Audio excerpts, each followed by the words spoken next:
Kernel Sofia પર વિવાદાસ્પદ નિવેદન કરનાર કેબિનેટ મંત્રી ફસાયા, હાઈકોર્ટે કહ્યું એફઆઈઆર નોંધો। મધ્યપ્રદેશના કેબિનેટ મંત્રી વિજય શાહે કર્નલ સોફિયા કુરેશી અંગે વિવાદાસ્પદ નિવેદન કરતા હાઈકોર્ટે કડક વલણ અપનાવ્યું છે। કોર્ટે તેમના નિવેદન પર તાત્કાલિક ધ્યાન દોરી વિજય શાહ વિરુદ્ધ તાત્કાલિક એફઆઈઆર નોંધવાનો આદેશ આપ્યો છે। ન્યાયાધીશ અતુલ શ્રીધરનની અધ્યક્ષતાવાળી ખંડપીઠે રાજ્ય પોલીસ મહાનિર્દેશક અને આદેશ આપવાની સાથે સ્પષ્ટ કહ્યું છે કે વિજય શાહ વિરુદ્ધ તાત્કાલિક એફઆઈઆર નોંધવી જોઈએ। આ ઉપરાંત કોર્ટે રાજ્યના એડવોકેટ જનરલને પણ કોઈપણ સ્થિતિમાં એફઆઈઆર નોંધવાનો નિર્દેશ જારી કર્યો છે। હાઈકોર્ટે આ કેસમાં આગામી સુનાવણી સોમવારે સૌથી પહેલા હાથ ધરવાની પણ વાત કહી છે।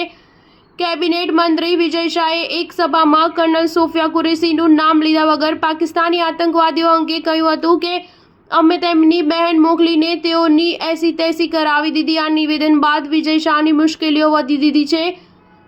વિવાદ વધ્યા બાદ વિજય શાહે માફી માંગતા કહ્યું કે હું સપનામાં પણ કર્નલ સોફિયા બહેન અંગે વિચારી ન શકું। હું સેનાના અપમાનની પણ વાત વિચારી ન શકું। સોફિયા બહેને જાતિ અને ધર્મની પર ઉઠીને દેશની સેવા કરી અને આતંકવાદીઓને જવાબ આપ્યો છે। હું તેમને સલામ કરું છું। મારા પારિવારિક પૃષ્ઠભૂમિ પણ સેના સાથે જોડાયેલી છે। આતંકવાદીઓએ જે બહેનોનું સિંદૂર ઉજાડી દીધું, મેં તે બહેનોની પીડાને ધ્યાને રાખીને આ નિવેદન આપ્યું હતું। જો જોશમાં આવીને મારાથી કંઈ ખોટું બોલાઈ ગયું હોય તો હું તે માટે માફી માંગુ છું। સ્ટાર ન્યૂઝ 7 હંમેશા સચ્ચાઈની સાથે।